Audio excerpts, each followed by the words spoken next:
Muling idiniin ni Pangulong Duterte na federalismo ang nakikita niyang solusyon para mawakasan ang gulo sa Mindanao.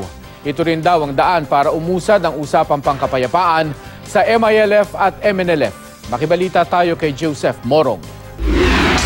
08260 Infantry, Philippine Army. Saludo ang pasalubong ni Pangulong Rodrigo Duterte sa mga sugatang sundalo sa Cagayan de Oro City. Cellphone, baril at ligi 100,000 piso ang bigay niya sa 79 na sundalo. Pabuya ito sa pagtatanggol nila sa bayan laban sa mga teroristang Maute na sumalakay sa Marawi City. Ladies and gentlemen, Rodrigo Roa Duterte, President of the Republic of the Philippines. Bago nito, mainit na sinalubong si Pangulong Duterte ng mga bakwit sa evacuation center sa National School of Fisheries sa Barangay Buruan sa Iligan City. Namahagi siya ng financial assistance sa pamilya ng mga bakwit.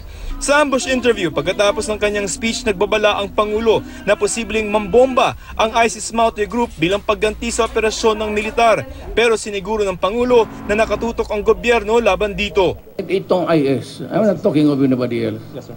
Itong terrorism, I am sure that you have been viewing CNN, BBC, Al Jazeera sa Middle East. Yes, sir. O gano'n yan. Mindanao, sir, or other parts of the Well, it could start in Mindanao.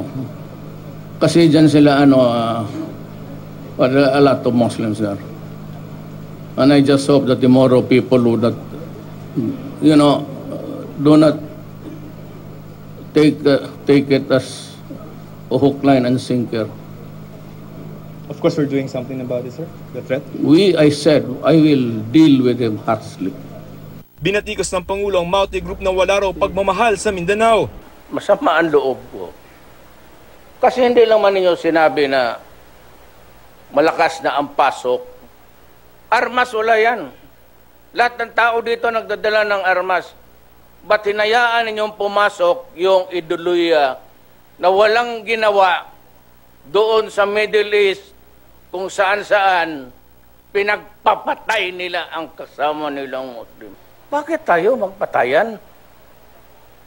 At bakit kayo mag-import ng ideolohiya na ang ginagawa, ano ba sasabi? Tingnan mo ang turo nila sa kanilang leaflets. Sagasaan mo ang lahat ng non-believers.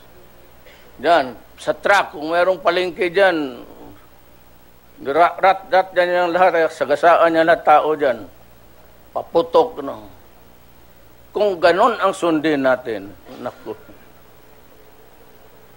There is no future for the Philippines and your children. Sabi ng Pangulo, federalismo ang susi sa pagkakaroon ng kapayapaan sa Mindanao. Ito rin daw ang daan para umusad ang pakikipag-usap sa MILF at MNLF. Itong revolusyon ni Murad, pati, tama yan.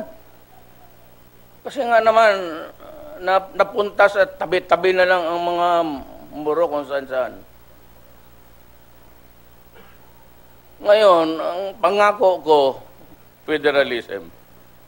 Ibibigay ko yan kakatapos lang nila. Tomorrow, ibigay nila ni Murad yung kopya na nagawa nila.